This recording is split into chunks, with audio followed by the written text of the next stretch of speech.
I am happy to join the medical student in College of Medicine and the College of Pharmacy second year in this series of lecture in the physiology of cardiovascular system. The reference box on the textbooks is the Guyton textbook, and there is also a Ganong review of medical physiology for electrocardiography ECG made easy.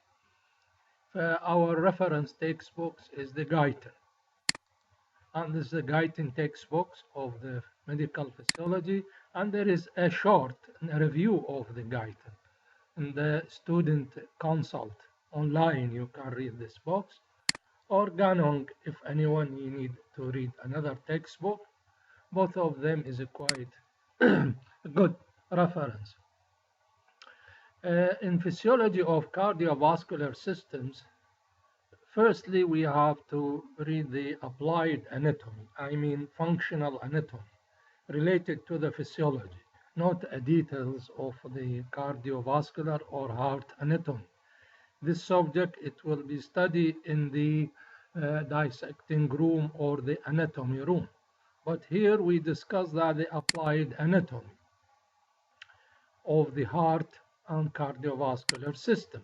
The heart is a hollow organ, the muscular organ situated in a space between the lungs, the mediastinum, and it is about 12 cm in length and about 9 cm in width.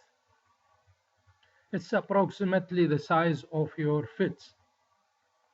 Location in the superior surface of diaphragm, left to the midline and the anterior to the vertebral column and posterior to the sternum. This is the location of the heart. If we draw a midline there, it is most probably most of the heart go to the left, and the rest on the superior surface of diaphragm, and it is posterior to the sternum, anterior to the vertebral column.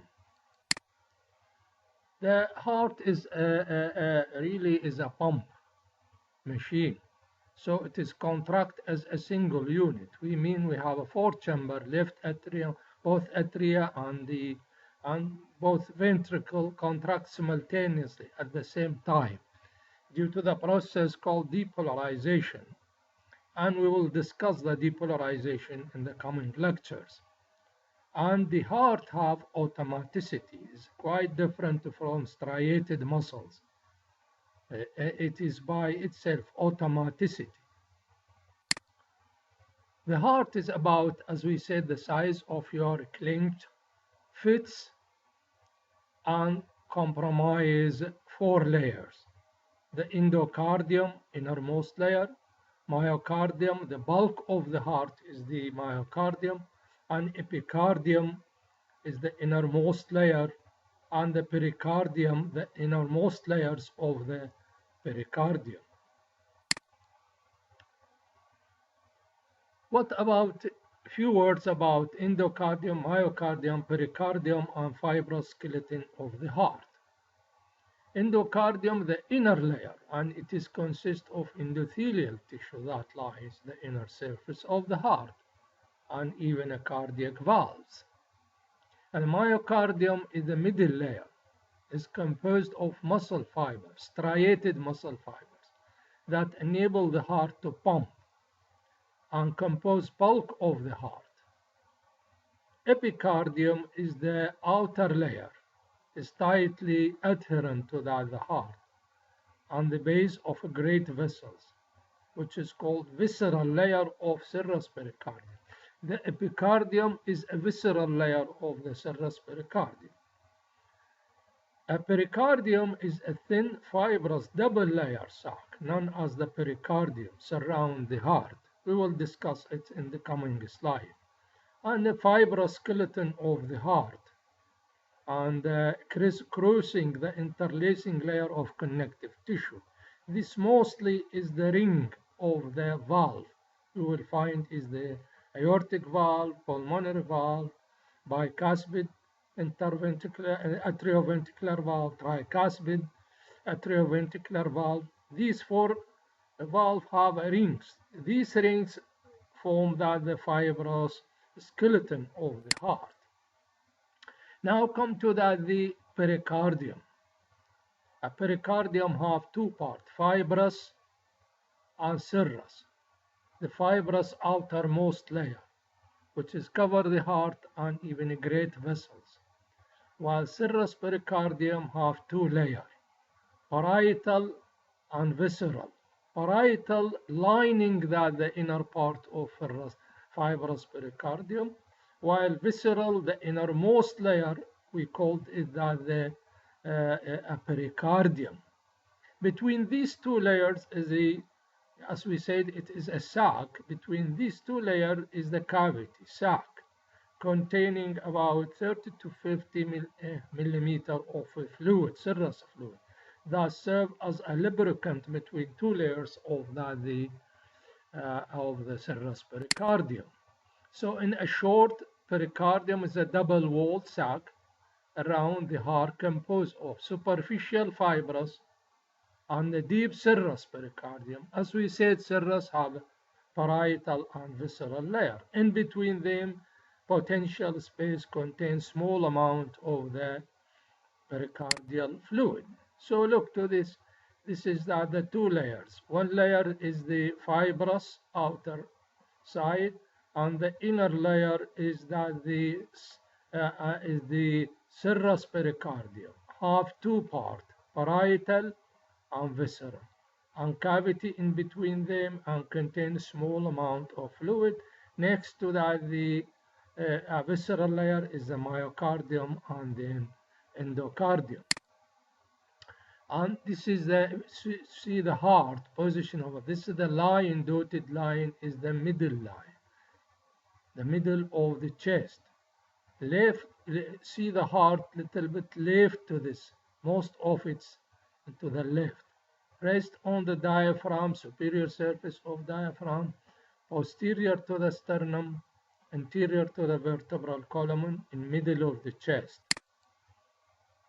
Well, the function of the pericardium: protect and anchors the heart, prevent overfilling of the heart with the blood that coming to the heart, venous return, have a certain physiological limit. The heart not expanded to the unlimited. For certain limit, this prevent for overfilling by the pericardium. Allows and this pericardium allows for the heart to work in a relatively friction-free environment. Cardiovascular system really composed of heart, blood vessels, either arteries and veins and capillaries, and the blood is a vital fluid. These three components of the cardiovascular system. The function of cardiovascular system had a major transportation. This transportation, really, everything is transported by the blood, like oxygen, carbon dioxide, waste product, hormones, and drugs, and others. Regulations, second mechanism or second function of cardiovascular. Regulation of the other cardiovascular system by intrinsic and extrinsic mechanism or the factor. Also, the function of cardio is a protection, so that against blood loss. The blood vessels are the closed system, not open to loss of blood is normally. And that the production and synthesis like the hormone like brain nitropeptide hormone. The heart, the heart acts as a pump, as a pumping machine. We have to examine this pumping machine, functional anatomy. You have to examine the cardiac muscles and function of cardiac muscles, and the chambers of the valve, and the heart and the valves of the heart.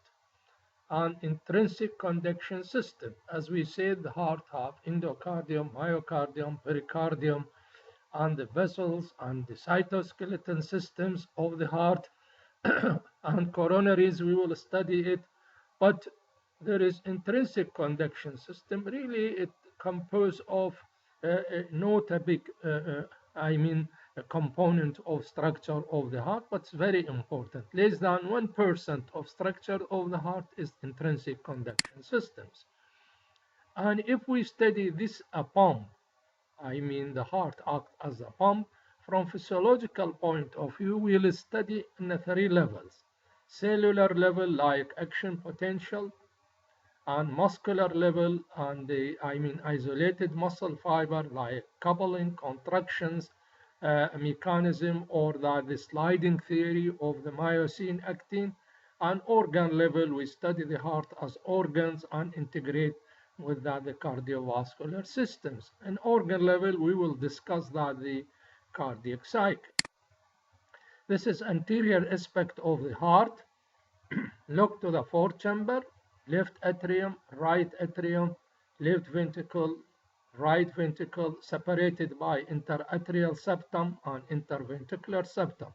Look to the atria is the thin-walled, low pressure, and while the ventricle is the thick-walled, especially the left ventricle thicker than the right ventricle, and separated by 4 valves. And this is another demonstration to see the heart is a hollow organ, form 4 chambers, left atrium, right atrium separated by interatrial septum, left ventricle, right ventricle separated by interventricular septum. And look, there is a 4 valves, 2 atrioventricular, between left atrium, left ventricle is the mitral valve, bicuspid valve, form 2 cusp. And between right atrium, right ventricular, tricuspid valve. And between these great vessels, in the purple color is a pulmonary, and in the yellow color is the aorta. This is the 2 valve called semilunar valve, half moon shaped valve, separate the left ventricle and the aorta, and right ventricle and pulmonary. So another diagram showing more details, and the anatomists study the anatomy of the heart in different way. One of the way is the outflow, inflow. What I mean by that? It is to understand the physiology more. Inflow, all the venous blood, deoxygenated blood, is coming from systemic by superior vena cava, inferior vena cava, and from heart by itself by venous sinus, or the coronary sinus, coming to the right side of the heart, right atrium, and then to the right ventricle, and ejected to the pulmonary circulation to be oxygenated. Why this is the blue color, deoxygenated blood. See in that the deoxygenated blood normally go to the lung to be oxygenated. While in the left side, blood is coming from the pulmonary circulation by pulmonary veins, 4 pulmonary veins, 2 superior, 2 inferior, and in the left side of the heart, left atrium, and push it to the left ventricle, from the left ventricle push it to the systemic circulation through the aorta and its branches. And this is the red color is oxygenated blood. So the vessels returning blood to the heart include superior and inferior vena cava, right and left pulmonary veins, while vessels conveying blood from the heart include pulmonary trunk, which split in the right and left pulmonary, ascending aorta and its 3 branches.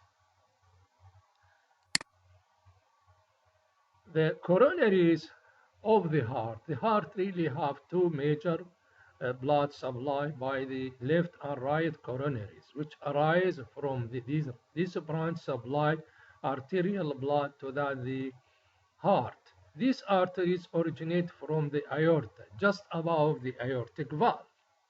The heart have a large metabolic requirement. What I mean by that? It's need more oxygen, extracting approximately 70 to 80% of oxygen ejected by cardiac output. So it is and the other organs, all organs and 25% skin, kidney, and lung and other organs, while the heart extracted for its machine need more oxygen to perform its pumping action. The left coronary artery really have three branches. Left main branches from the aorta, and left main is separated in two. Left anterior descending LAD and circumflex, which is circle around the lateral left wall of the heart, while LAD which cross down anterior wall of the heart. While the right side of the heart is supplied by right coronary artery, which progress around bottom and inferior wall of the heart. Posterior wall of the heart receive its blood supply usually by additional branch from right coronary. That's called posterior descending artery. If it's coming from other, this is what's called right coronary dominant circulation. If this branch is coming from the left, what's called left dominant circulation. This is the view of anterior part of the heart. This is left main from the aorta, and this is circumflex around the heart, and this is LAD, an interventricular groove, anterior interventricular groove. And this is right coronary and around inferior and lateral wall of the heart, right ventricle. This is from posterior view, and see the venous drains we will discuss in the next slide. Coronary arteries are perfused during diastole. What mean by that? All the body is perfused during systole, ejection of the blood, while the coronaries supply the myocardium and the heart structure during diastole, not during systole.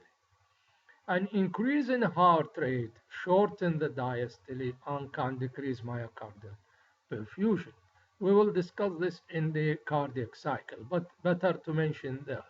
Patients, particularly those with coronary artery disease, it means there is atherosclerosis, there is obstruction to some extent, can develop myocardial ischemia. What called by myocardial as a disproportion between oxygen supply and need. So if it's compromised and there is no time during diastole, during the tachycardia, so less oxygen, and the patient will suffer from the ischemia, like angina, myocardial infarction, and so on. Another view of anterior part of heart not dissected from left main, circumflex, and LAD, left anterior and right coronary artery. This is a great vessel. This is a pulmonary, and this is the aorta, superior and inferior vena cava. Vessel returning blood to the heart include right and left pulmonary veins, superior and inferior vena cava, and the coronary sinus from the heart. Vessel conveying blood away from the heart, aorta to systemic, right and left pulmonary. One point to see there, all veins carry deoxygenated blood except pulmonary veins which carry oxygenated blood to the left atrium. All arteries carry oxygenated blood except pulmonary arteries carry deoxygenated blood. I will repeat this, please. All veins in the systems carry deoxygenated superior, inferior vena cava, coronary sinus, all veins carry the blood in it deoxygenated, except the pulmonary veins, which carry oxygenated blood from the lung to the left atrium, 4 coronary veins. All arteries carry oxygenated blood to the systems, but that the pulmonary arteries are exception, carry deoxygenated blood. I think this is clear. Arteries, right coronary artery, atrioventricular group anterior, and the posterior interventricular artery in the interventricular group. Veins of the heart, there is great cardiac veins and middle cardiac vein and the small cardiac vein with coronary sinus. So this posterior aspect of the heart, see the coronary sinus which open in the right atrium, and this is the great cardiac vein, this is the middle cardiac vein.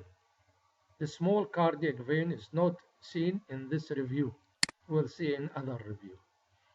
Again, come to the section of the heart to look at the four-chamber and the two atrioventricular valve and two semilunar valve. I mean pulmonary, aorta, mitral, and tricuspid. Better to see to see few points about atrioventricular valve and semilunar. Atrioventricular valve apparatus or structure is formed from ring and the leaflets, commissures of leaflet. There is some tendon attached to its cord tendon and some muscle originated from the endocardium, from the inner part of the myocardium, called papillary muscle.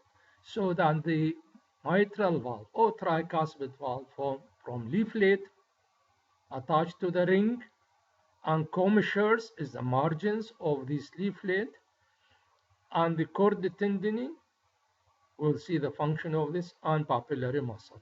While semilunar valve have no cord tendon, no papillary muscle.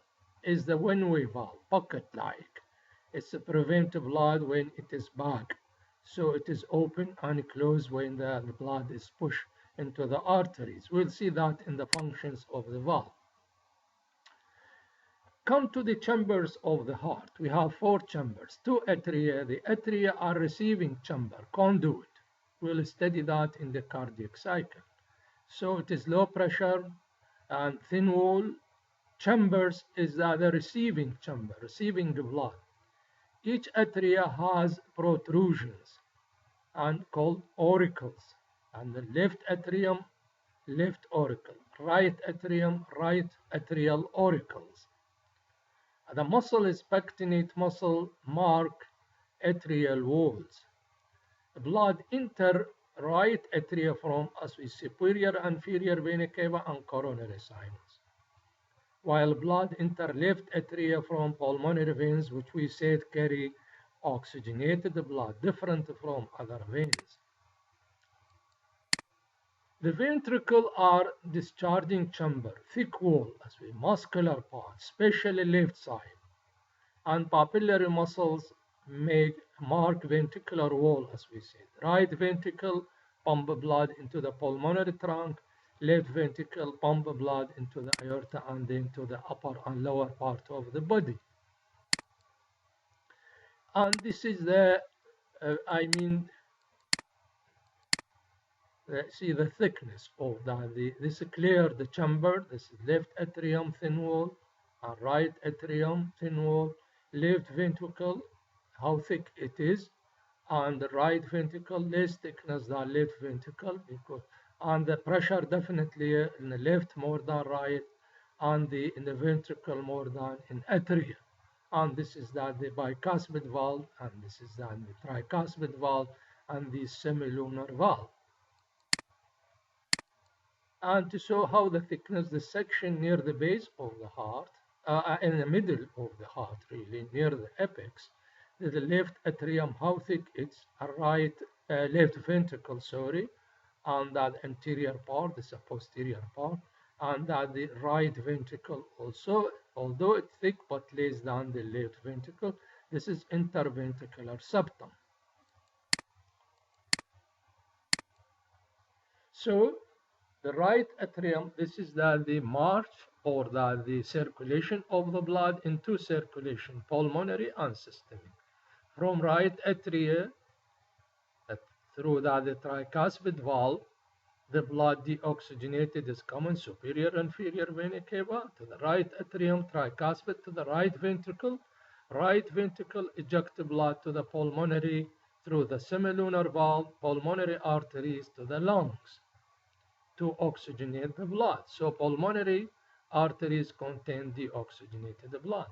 From the lung, pulmonary veins, which is contain oxygenated blood, to the left atrium. From left atrium, bicuspid valve, mitral valve, left ventricle through the aorta, through semilunar valve, aortic to the aorta, and to that its branches to systemic circulation. This is two circulation from the right side of the heart to pulmonary, and to be oxygenated blood to the left, and from the left to systemic, and deoxygenated blood to the right. This is a pulmonary circulation, and this is the systemic circulation.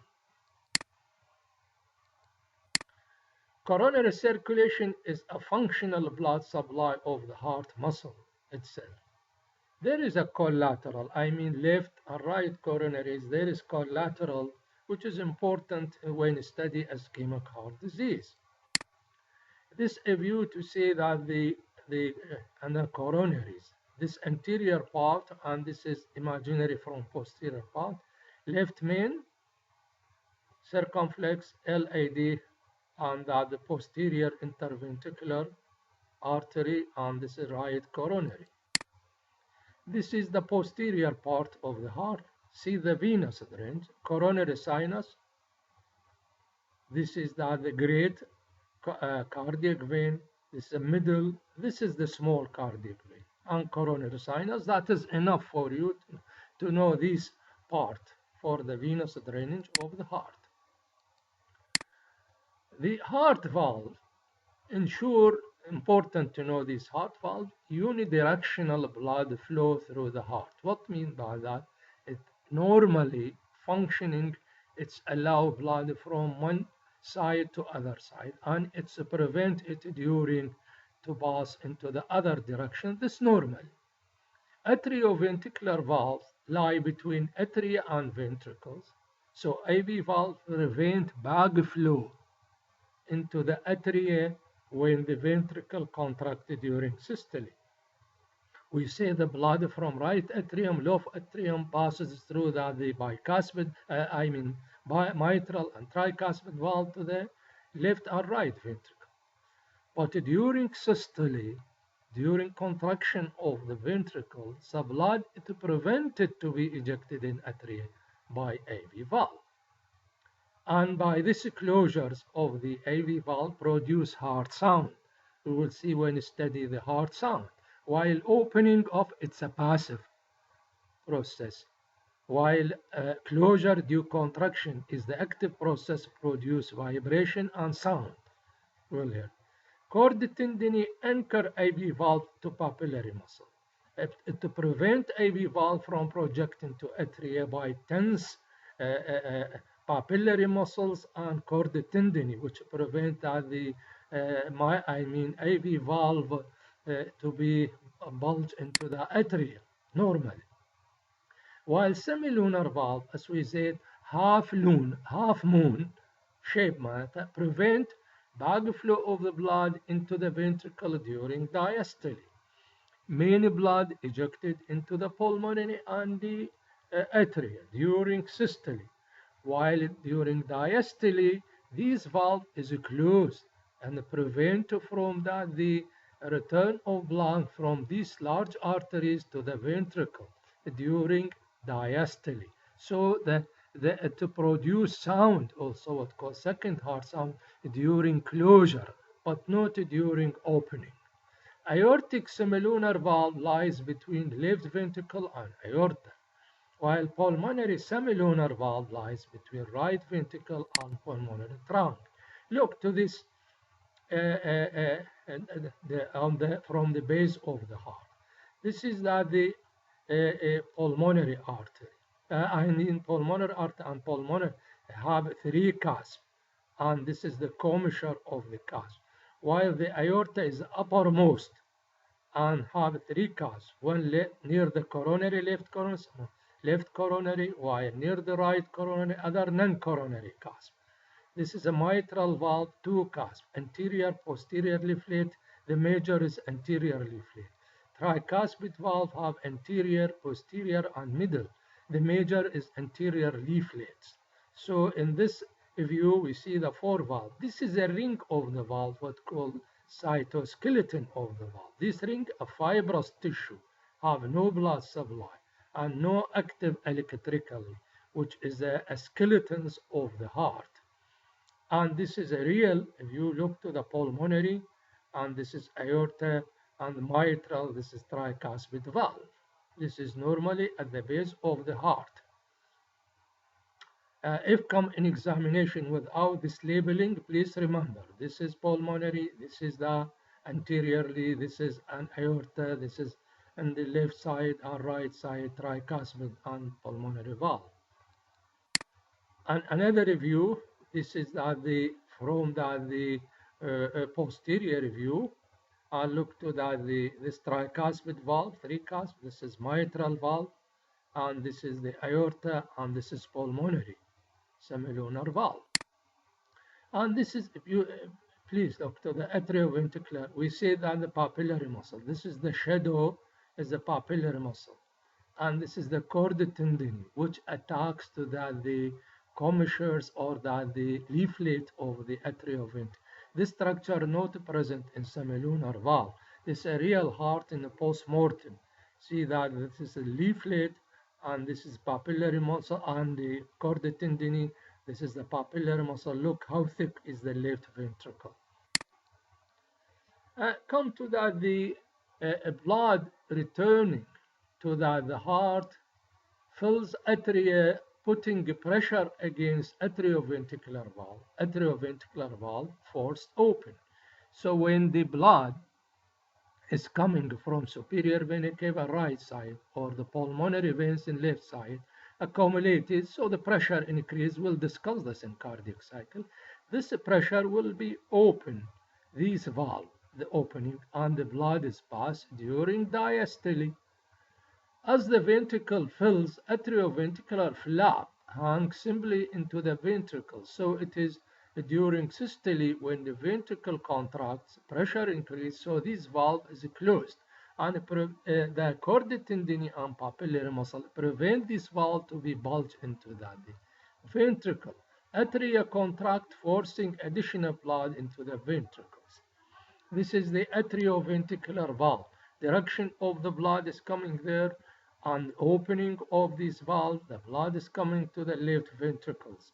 And the atrioventricular, when the contractions of the ventricle, let's look to the contraction, the size is less, and the pressure increase, this valve is closed, the commissures of the valve is closed, and the cord tendon prevent it from bulging into the side. So the main function of atrioventricular valve prevent backflow of the blood during systole, and its closure produce first heart sound. While the semilunar valve, during systole, it's open. The pressure in the ventricle increase, so eject blood either into the pulmonary circulation or into systemic circulation. And while during the diastole, and the blood is coming back, so this act semilunar like a pocket, unidirectional. There is no papillary muscle, there is not, but unidirectional, so it's closed, and its closure produce second heart sound. So its main function of semilunar valve, either aorta or pulmonary, prevent backflow of the blood during diastole. Function atrioventricular valve prevent backflow to the atria during systole. So prevent backflow to the atria during systole when blood goes to the great vessels. While the prolapse is prevented, as we said, by cord tendon. It's a tension structured by papillary muscles. While semilunar valve prevent backflow into the ventricle during diastole. In summary, our lectures, and the heart is hollow organ, 4 chamber, 2 atria, interatrial septum, 2 ventricle, interventricular septum, 2 system, pulmonary and systemic circulation, 2 coronaries, and enclosed by endocardium. See you soon.